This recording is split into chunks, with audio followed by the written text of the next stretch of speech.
Well, the disturbing video that we showed you last night might not be the only video that was shot in this controversial case. The investigator Tom Meyer has more tonight with part 2 of his exclusive investigation. Why did you decide to talk with me? I don't want this to happen to somebody else. Greg Steffi and his wife Hope are suing the Stark County Sheriff, accusing deputies of using excessive and outrageous force, an allegation the sheriff denies. But Steffi says this video, shot by deputies and obtained by Channel 3 News, speaks for itself. This case got started with a call to 911 for help. Greg's wife was injured when a cousin assaulted her. When she had someone call the Stark County Sheriff, her troubles got worse. A lot worse. They say a deputy was confused when he arrived at the location where the attack occurred. They say he began treating the injured Steffi not as the victim, but as the troublemaker. He proceeded to pick her up off the ground and slam her onto the ground. Oddly enough, the sheriff's dash cam video wasn't turned on when all this was happening. That's a big question. The dash cam wasn't rolling until shortly before Steffi was placed in the back of the officer's squad car. And there's much the Steffi say happens before then and not caught on tape. She can't breathe. She's down face first. He's got all the air out of her. That portion of the video either doesn't exist or wasn't released to Steffi's lawyers. When Steffi is hauled to jail, she says they roughed her up again before they pinned her down on a cell floor and took off all her clothes. Again, the sheriff denies the allegation. But is there even more video missing? We believe there's still videotape out there. Check out jailhouse surveillance video. A deputy's handheld camera appears to be rolling as Steffi was escorted to a cell. Her lawyers never received any of this tape, which might show Steffi knocked to the ground again. They knocked her knees out from behind her, and that she was face first. I'd like to know why they felt it was important to do that.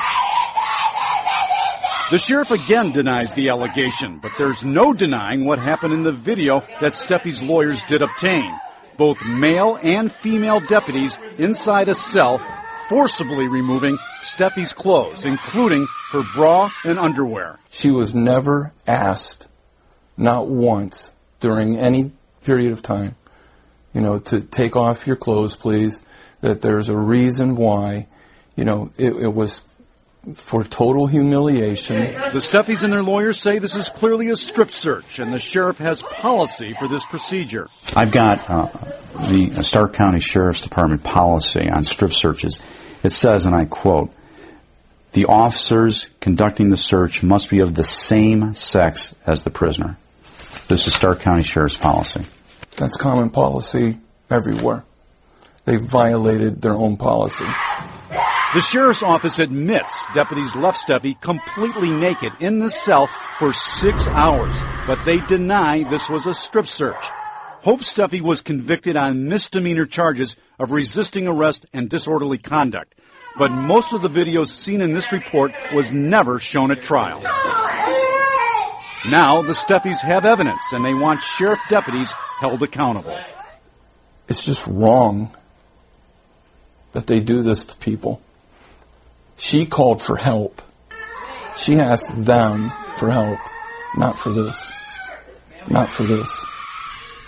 Now, the sheriff isn't talking because of the pending lawsuit, but he did say he feels they did everything by the book. The FBI typically investigates allegations of civil rights violations, but the agency wasn't aware of the Steffi case until Channel 3 News contacted them today. We also have calls into the Stark County prosecutor and the Ohio Attorney General to see if they plan to do anything about all this. Tim and Ramona. I think the tough part for a lot of people, whether she did something wrong or not, is to see her being undressed with males present. That's the demeaning. And there also seems to be a real lack of clarity as to what led up to this. But that's being investigated, right? It is being investigated. She was seeing a cousin at her house, and another cousin showed up, and there was a fight. Hope Steffi was attacked. The deputy shows up, and Hope is very distraught, leans on the officer. The officers, witnesses tell us, threw her up against the cruiser, and then asked for the driver's license, turned over the wrong driver's license, her deceased sister's license, and all hell broke loose. Yeah. You know, there's a lot of confusion. Hopefully we can hear from Stark County Sheriff's Office. Well, some viewers have accused us of being one-sided. We'd love to talk to the sheriff. But they can't speak because of the pending pending law. law.